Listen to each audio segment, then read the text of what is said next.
protection. Then come the sudden swirl round of the wind, the blustering gale from the southwest, the dragging anchor, the lee shore, and the last battle in the creaming breakers.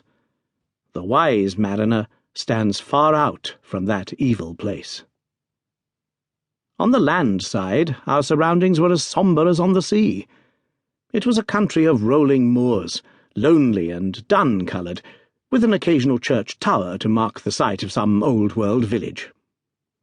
In every direction upon these moors there were traces of some vanished race which had passed utterly away, and left as its sole record strange monuments of stone, irregular mounds which contained the burned ashes of the dead, and curious earthworks which hinted at prehistoric strife. The glamour and mystery of the place, with its sinister atmosphere of forgotten nations, appealed to the imagination of my friend, and he spent much of his time in long walks and solitary meditations upon the moor.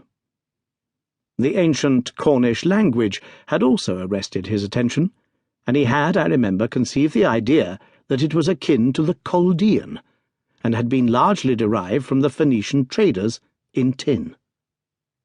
He had received a consignment of books upon philology, and was settling down to develop this thesis, when suddenly, to my sorrow, and to his unfeigned delight, we found ourselves, even in that land of dreams, plunged into a problem at our very doors, which was more intense, more engrossing, and infinitely more mysterious than any of those which had driven us from London.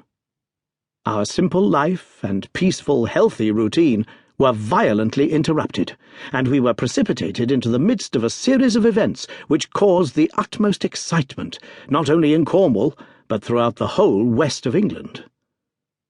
Many of my readers may retain some recollection of what was called at the time the Cornish horror, though a most imperfect account of the matter reached the London press.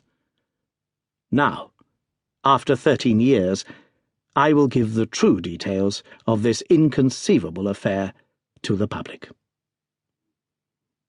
I have said that scattered towers marked the villages which dotted this part of Cornwall. The nearest of these was the hamlet of Tredannick Wallace, where the cottages of a couple of hundred inhabitants clustered round an ancient moss-grown church. The vicar of the parish, Mr. Roundhay, was something of an archaeologist, and as such Holmes had made his acquaintance. He was a middle-aged man, portly and affable, with a considerable fund of local lore.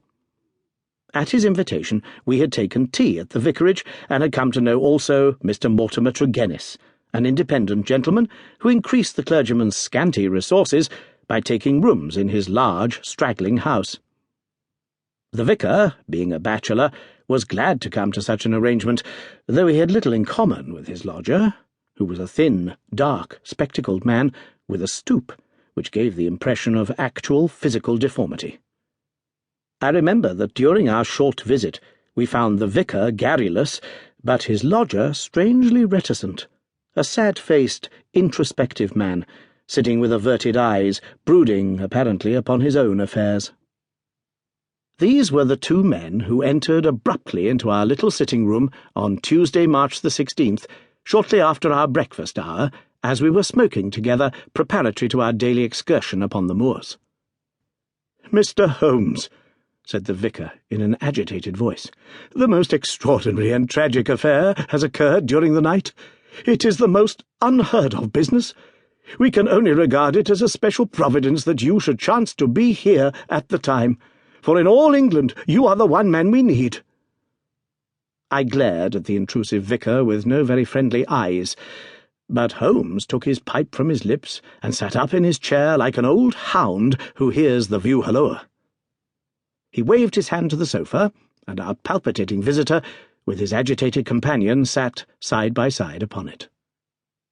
Mr. Mortimer Tregennis was more self-contained than the clergyman, but the twitching of his thin hands and the brightness of his dark eyes showed that they shared a common emotion. "Shall I speak, or you?" he asked of the vicar. "Well, as you seem to have made the discovery, whatever it may be, and the vicar to have had it second-hand, perhaps you had better do the speaking," said Holmes. I glanced at the hastily clad clergyman with the formally dressed lodger. To keep listening to this audiobook, I've left you a link in the description so you can do it, at no cost thanks to Audible's 30-day free trial.